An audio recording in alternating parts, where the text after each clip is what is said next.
Hello नमस्कार, मी दिव्या आणि तुम्ही पाहत आहात द ऑडिबल. आजच्या व्ह्यूज रूममध्ये मंडळी आपण 2 विषयांवरती चर्चा करणार आहोत. त्यातला पहिला विषय आहे हीट वेव्ह. खूप रखरखतं बाहेर ऊन आहे. अकोला, वर्धा ही देशातली सर्वाधिक उष्ण ठिकाणं ठरलेली आहेत. त्यामुळे हीट वेव्हचा आपल्या शरीरावर कसा परिणाम होतो हे आपण समजून घेणार आहोत आणि त्यासाठी आपल्याला जॉईन झालेले आहेत डॉक्टर प्रदीप आवटे सर. आणि दुसरा आपला विषय असणार आहे की उन्हाळ्यातला आहार.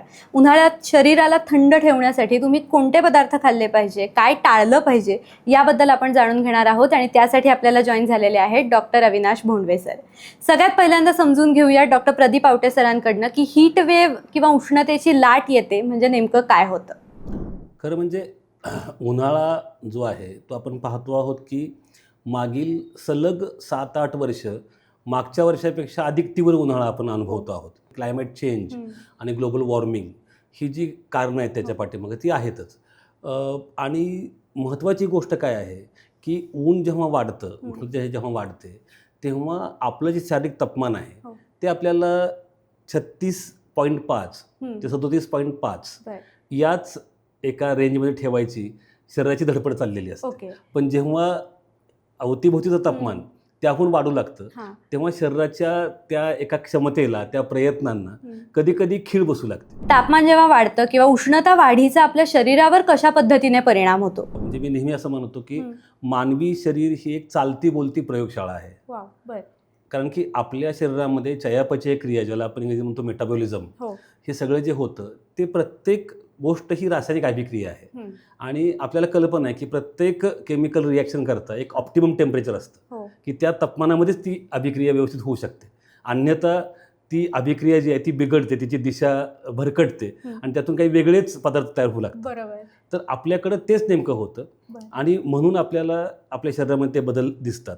आपल्याकडं कसं आहे की आपल्या शरीराचं तापमान नियमन करण्याकरता आपल्या मेंदूमध्ये हायपोथॅलॅमस नावाचा एक भाग आहे. तेव्हा जेव्हा कधी शरीराला जाणवतं की तापमान बाहेरचं वाढलेलं आहे तेव्हा हायपोथॅलॅमस ॲक्टिवेट होतं. आणि मग त्या 2 गोष्टी करतं आपल्या शरीरामध्ये. एकतर आपल्या ज्या रक्तवाहिनी आहेत त्यांचं प्रसरण त्या पावतात, ज्याला आपण म्हणतो की वासोडायलिटेशन. आणि दुसरीकडं आपल्या ज्या घर्मग्रंथी आहेत, स्वेदग्रंथी आहेत, त्यांना घाम स्त्रवण्याकरता ते ॲक्टिवेट करतं. या 2 प्रकारे आपल्या शरीराचं तापमान कमी करण्याकरता ते प्रयत्न करतं. हा त्यातला एक महत्त्वाचा भाग आहे. पण हे होत असताना काय होतं की जेव्हा तुम्ही रक्तवाहिन्या प्रसरण पावतात तेव्हा तुमचं ब्लड प्रेशर पण कमी होतं आणि तुमच्या हृदयाला नेहमीपेक्षा अधिक फोर्सफुली, वेगानं काम करावं लागतं. ते जास्त त्याला पंप करावं लागतं. त्यामुळे इतर कुठल्याही ऋतूपेक्षा हृदय या काळात 2 ते 3 पट अधिक काम करतं. त्यामुळे ते जर आधीच थोडंसं कमकुवत असेल तर एका अर्थाने त्याच्यावर ते ओझं वाढतं. असा पण त्यातला एक महत्त्वाचा मुद्दा आहे. आणि मग त्याच्याशिवाय जे आपण नेहमी म्हणतो की उष्माघात हा जो प्रकार आहे, ज्याला आपण इंग्रजीत हीट स्ट्रोक म्हणतो, हा सगळ्यात शेवटचा प्रकार आहे. म्हणजे पण त्याच्या आधी आपण पाहतो की हीट रॅश, अंगावर काहीतरी लालसर पुरळ आलेली आहेत, अंग खाजतं आहे, घामोळ्या ज्याला म्हणतो आपण, ते हीट रॅश आहे. किंवा आपण म्हणतो की हीट एक्झॉशन, म्हणजे काय की थकल्यासारखं वाटतंय, खूप स्नायू जे आहे ते दुखावल्यासारखे वाटतात, दुखरे वाटतात सगळे, पिंढऱ्या वगैरे सगळ्या. त्यानंतर हीट टिटॅनी, म्हणजे काय होतं की तुमचे हातपाय जे आहेत ते असे वाकडे होतात किंवा त्याला फोर्सफुल कॉन्ट्रॅक्शन होतं तुमच्या स्नायूंचं, त्याला आपण हीट टिटॅनी म्हणतो. फेंटिंग, चक्कर आल्यासारखं वाटतं तुम्हाला. आणि मग सगळ्यात शेवटी जे ते हीट स्ट्रोक आहे. तर हे सगळे वेगवेगळे प्रकार तुम्हाला दिसतात. म्हणजे सुरुवातीला तुम्हाला शरीर सांगत असते की तुला हे तापमान सहन करण्याकरता अडचण येते आहे आणि ती लक्षणं तुम्हाला दिसतात. मग त्याच्यामध्ये काय होतं अनेकदा की जी लक्षणं आहेत की बाबा लाईट हेडेडनेस ज्याला म्हणतो आपण, की खूप डोकं हलकं हलकं वाटतं आहे किंवा डोकं किंचित दुखतं आहे, थोडंसं उचमळल्यासारखं वाटतं आहे किंवा कधी एखादी छोटीशी उलटी होते, थकवा वाटतो, खूप तहान लागते, धडधडल्यासारखं वाटतं छातीमध्ये, खूप जास्त घाम येतो किंवा त्वचा एकदम कोरडी पडणं. या सगळ्या ज्या गोष्टी आहेत, या सगळ्या गोष्टी एका अर्थानं तुम्हाला हीट स्ट्रेस ज्याला म्हणतो आपण, की ह्या उष्णतेचा तुम्हाला त्रास होतो आहे, हे सांगणाऱ्या ह्या गोष्टी आहेत. उष्माघाताची लक्षणं कोणती आहेत आणि त्याचा सर्वाधिक धोका हा कोणाला आहे? कोणालाही होऊ शकतो हे तर झालंच. यातलं सगळ्यात महत्त्वाची गोष्ट जी आहे की ज्याचं उष्णतेशी एक्सपोजर आहे, म्हणजे जो उन्हामध्ये काम करतो आहे, असा कुठलाही व्यक्ती हा अधिक त्याला धोका आहे. हा एक भाग आहे. परंतु आपण पाहतो की लहान मुलं आणि साधारणपणे 65च्या पुढची व्यक्ती हे त्यात वल्नरेबल आहेत. दुसरी जी गोष्ट आहे की ज्यांना पूर्वीपासूनच काही हृदयाचे आजार आहेत किंवा बाकीच्या काही इतर आजार आहेत, जसं की किडनीचा आजार आहे, लिव्हरचा आजार आहे. तर या लोकांच्यामध्ये हा जो हीट स्ट्रेस आहे तो अधिक तीव्रतेनं जाणवतो. आता याच्यात गंमत काय, की जसं मी मगाशी म्हणालो, की जेव्हा हायपोथॅलॅमस ॲक्टिव्हेट होतो तेव्हा काय होतं, रक्तवाहिन्या प्रसरण पावतात, पण त्यामुळे रक्तदाब कमी होतो, त्यामुळे हृदयावरचा लोड वाढतो, तर हृदय अधिक वेगानं काम करतं. मग स्वाभाविकपणे ज्यांचं हृदय कमकुवत आहे त्यांना त्रास जास्त होतो. मुळात जेव्हा तुम्हाला घाम येणं हे नॉर्मल गोष्ट आहे तुम्हाला तापमान कमी करण्याकरता, पण खूप जास्त घाम येणं, छातीत धडधडत आहे, हृदयाचा वेग म्हणजे नाडीचे ठोके वेगात पडत आहेत, आणि तुम्हाला फिरल्यासारखं वाटतंय किंवा डोकं अगदी हलकं हलकं वाटतंय किंवा बारीक दुखतंय, तर याचा अर्थ हे घाम येणं जे आहे ते नॉर्मल नाही आहे, त्याच्यासोबत बाकीचे पण त्रास आहेत. तर मग ही कदाचित हीट स्ट्रेसची सुरुवात आहे, की तुम्हाला उष्मा सहन होत नाहीये. बरोबर, हा त्यातला महत्त्वाचा भाग आहे. उष्माघात होऊ नये म्हणून कोणती काळजी घ्यायची? उष्माघाताच्या अनुषंगानं किंवा उष्णतेची लाट जी आहे, हीट वेव्ह जी आहे, त्याला आपण नेहमी एक सायलेंट डिझास्टर म्हणतो, की जे दिसत नाही. म्हणजे वादळ आलं, महापूर आला, भूकंप झाला, तर आपल्याला कळतं की अरे काहीतरी आपत्ती आलेली आहे, पण ती सायलेंट डिझास्टर आहे, कोणाला जाणवत नाही, पण इट इज देअर. त्यामुळं त्याच्याकडे आपल्याला फार गांभीर्यानं पाहायची गरज आहे, समाज, प्रशासन आणि व्यक्ती म्हणून सगळ्याच पातळीवर. त्यामुळं पहिला मुद्दा जो आहे की समाज किंवा प्रशासन म्हणून आपण ठरवतो आहोत की प्रत्येक शहराचा आपला एक हीट ॲक्शन प्लॅन असला पाहिजे, की या काळामध्ये आपल्या शहरातील, आपल्या जिल्ह्यातील नागरिकांना कमीत कमी त्रास व्हावा याच्याकरता प्रशासन म्हणून आपण काय काय करू शकतो. जसं मी मगाशी म्हणालो की आपण ठरवलं की लोकांना एकतर हवामान खात्याचे जे काही अलर्ट येतात ते वेळेवर सांगणं, आपल्या जे काही कार्यक्रम आहेत ते 11 ते 4 या वेळा सोडून ठरवणं, शाळेच्या ऑफिसच्या वेळा बदलणं, पानपोया उभा करणं, हे सगळं जे आहे हे सगळं आपल्याला प्रशासन म्हणून करायचं आहे, समाज म्हणून करायचं आहे. आणि दुसरीकडे व्यक्ती म्हणून जे मी मगाशी म्हणालो की तुम्हाला ठरवायचं आहे की मी अतिजोखमीच्या गटातला आहे का, माझ्या घरामध्ये अतिजोखमीचं कोण आहे. इव्हन ज्यांची जाडी जास्त आहे, ओबेसिटी असणारे जास्त असणारे लोक, त्यांना त्रास जास्त होतो. त्यामुळं हे सगळं ठरवणं आपल्याला गरजेचं आहे की 5 वर्षाखालची मुलं, 60च्या पुढचे लोक, जाड असणारे लोक, ज्यांना हृदयविकार आहेत असे लोक, यांची आपल्याला विशेष काळजी घ्यायची, हा त्यातला एक भाग. आणि मी जसं म्हटलं की बाहेर जाताना आपण जे नेहमी म्हणतो की कुठले कपडे घालावेत, किंवा हॅट, कॅप, ओला रुमाल एखाद्या डोक्यावर ठेवलेला आहे तुम्ही, या सगळ्या गोष्टी, गॉगल, या गरजेचं. पुरेसं पाणी आपल्यासोबत असलं पाहिजे, आणि आपण काय खायचं प्यायचं आपण बोललो आता, त्याची काळजी घेणं. बरोबर, या सगळ्या गोष्टी ज्या आहेत ह्या आपल्याला व्यक्ती आणि समाज म्हणून गरजेच्या आहेत. आणि जसं मी तुम्हाला म्हणालो की त्याचबरोबर आपल्याला छत आपलं थंड राहावं म्हणून काय करता येईल, हे सगळं आपण बोललो. हे सगळे जे आहेत ना, हे आहेत शॉर्ट टर्म मेजर्स, की आत्ता ऊन आलेलं आहे, आता हे करायचं आहे. व्हॉट इज लॉंग टर्म, याचा विचार आपल्याला करावा लागेल की अरे जर मागच्या 7-8 वर्ष दरवर्षीचा उन्हाळा हा अधिक कडक येतो आहे, म्हणजे ती जी कविता आहे सौमित्रची, दरवर्षी वाटतं की ऊन जरा जास्त आहे, तर ते खरोखरच आहे. म्हणजे तर मग ती बदलायचं असेल वेळ, तर आपल्याला काहीतरी करावं लागेल. हीट वेव्ह म्हणजे काय किंवा उष्णतेचा आपल्या शरीरावर कशा पद्धतीने परिणाम होतो हे समजून घेतल्यानंतर आपण दुसऱ्या विषयाकडे वळूया, जो आहे उन्हाळ्यातला आहार. शरीराला थंड ठेवण्यासाठी उन्हाळ्यामधला आहार हा कशा पद्धतीने तुम्ही प्लॅन केला पाहिजे हे आपण समजून घेऊया डॉक्टर अविनाश भोंडवे यांच्याकडनं. एक लक्षात घ्या की साहजिकच मगाशी आपण म्हणलो साधारणतः कुठल्याही प्रौढ व्यक्तीला 3 लिटर पाणी रोजच्या रोज लागतं, कुठल्याही सीझनमध्ये. उन्हाळ्यामध्ये ते अजून एखादा लिटर जास्ती घ्यावं लागतं. असं 4 लिटर पाणी आपल्याला दिवसभरात लागेल. फक्त ते एका वेळेला पिऊन चालणार नाही. म्हणजे साधारणतः अर्ध्या तासानी, 1 तासानी असं घोट किंवा अर्धा ग्लास पाणी पित राहावं. आपलं एरवी कसं असतं की आपण एरवी 2 वेळाच पाणी पितो. एक म्हणजे जेवण झाल्यावर आणि दुसरं म्हणजे तहान लागल्यावर.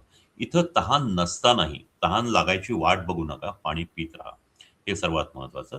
आणि पाण्याबरोबर इतर जे काही क्षारही आपल्या शरीरात जावे लागतात, त्यामुळं ताक किंवा लिंबू सरबत, थोडासा खायचा सोडा, मीठ टाकून घ्यावं, किंवा वेगवेगळे फळांचे रस, मोसंबी रस किंवा इतर ताजे घरी बनवलेले हे घ्यावेत.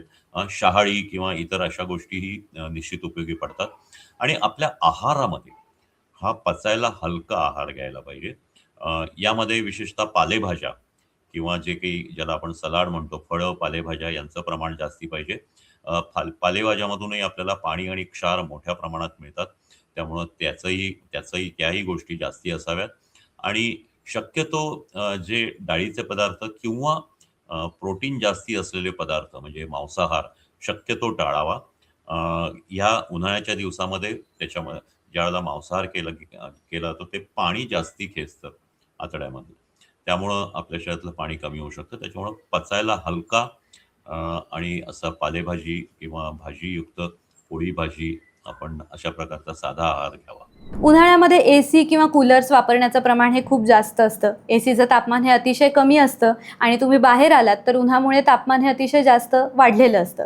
हा जो इम्बॅलन्स आहे की एकदम थंड हवामान आणि एकदम उष्ण हवामान यातलं जे ट्रान्झिशन आहे ते जर का योग्य प्रमाणात झालं नाही तर काय त्याचे तोटे आपल्याला भोगावे लागू शकतात? एअर कंडिशनर जर खूप आपण हे केलं म्हणजे साधारणतः 23-24 डिग्रीपेक्षाही जर कमी लावले, तर ते आपल्या शरीरालाही त्रासदायक असतात आणि पर्यावरणालाही त्रासदायक असतात. आणि त्याच्यामधून जे वायू उत्सर्जित होतात, त्यामुळं पृथ्वीच्या जे काही ओझोनचं कवच आहे त्यालाही प्रॉब्लेम येतो. म्हणून भारत सरकारने किंवा जगात सगळीकडे हे सांगितलेलं की 23 किंवा 24 डिग्री पर्यंतच टेम्परेचर ठेवा. परंतु अनेक ठिकाणी, अनेक ऑफिसेसमध्ये ते खूप खालच्या हे म्हणजे 17-18 पर्यंतही केलं जातं आणि हे त्रासदायक असतं. कारण ज्यावेळेला आपलं शरीर जास्ती थंड होतं, त्यावेळेला साहजिकच आपला पुरवठा जो आहे हा सौम्य होतो आणि इतर गोष्टी ज्या आहेत आपलं मूत्रविसर्जन किंवा शरीरातलं रक्ताभिसरण याच्यावरही त्याचा परिणाम होतो. आणि अशा गार एकदम 17-18 डिग्रीमधून जेव्हा तुम्ही बाहेर जाता आणि बाहेर जर 40 डिग्री टेम्परेचर असेल, तर निश्चितच हा जो अचानक झालेला बदल आहे, याचा शरीरावर परिणाम होऊ शकतो आणि त्यामध्येही आपल्या शरीरातलं पाणी खूप वेगाने कमी होऊ शकतं. तर त्यासाठी अतिशय थंड ऑफिस असेल, एसी असेल, तर एक लक्षात घ्या, की तो एसीचा जो झोत असतो, तो आपल्या अंगावर येऊ नये किंवा एसी असा लावला पाहिजे, की ज्याचं तो संपूर्ण त्या ऑफिसमध्ये किंवा त्या विभागामध्ये खेळत राहायला पाहिजे. तो डायरेक्ट लोकांच्या अंगावर येता कामा नये. म्हणजे समांतर असा वरच्या बाजूने जायला पाहिजे. आणि दुसरी गोष्ट म्हणजे ते 23 किंवा 24 पर्यंतच ठेवलं पाहिजे. त्याच्यातून बाहेर पडताना लोकांनी आधी थोडा वेळ बाहेरच्या रूममध्ये जिथं एसी नाही अशा ठिकाणी काही वेळ थांबावं आणि मगच बाहेर ऊन असेल किंवा असेल तिथं जावं. आत येताना सुद्धा या पद्धतीनेच आपल्याला करायला पाहिजे.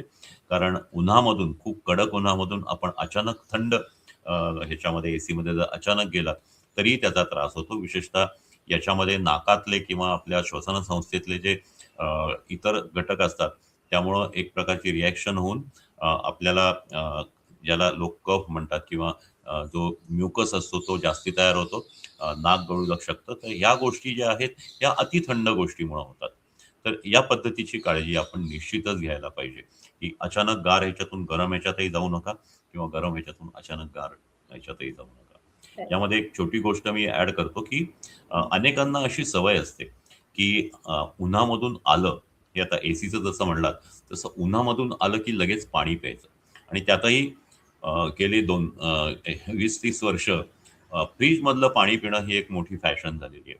लक्षात घ्या, आपल्याला जी तहान लागलेली असते, पाणी जे असतं, ते जिभेला गार वाटतं, परंतु एकदम खूप गार पाणी प्यायलं तर आपल्याला त्याचा घशावर किंवा श्वसन संस्थेवर परिणाम होऊ शकतो. त्यामुळं ज्यावेळेला तुम्ही उन्हातून घरी येता, त्यावेळेला अचानक गार पिऊ नका. तुम्ही गार पाणी किंवा गार काही खाऊ नका. शांतपणे बसा, आपला अंगातला घाम निथळू द्या आणि मग साधं पाणी तुम्ही गोड-गोड प्यायलात, तरी सुद्धा तहान निश्चितच कमी होते. फार तर थोडंसं गार पाणी प्यावं.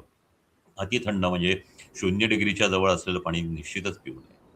बर बर. मला पुढच्या टप्प्याकडे यायला आवडेल की तुम्ही जर का उन्हामध्ये भटकत नसाल, तुम्ही घरी असाल किंवा दुपारच्या वेळेमध्ये तुम्ही ऑफिसमध्ये वगैरे असाल, तर तरी सुद्धा तुम्ही बंदिस्त ठिकाणी असतानाही तुमच्यावर बाहेरच्या उन्हाचा परिणाम होतो का? एक लक्षात घ्या, की ऊन अंगावर डायरेक्ट पडणं हा हम्म. एक भाग आहे.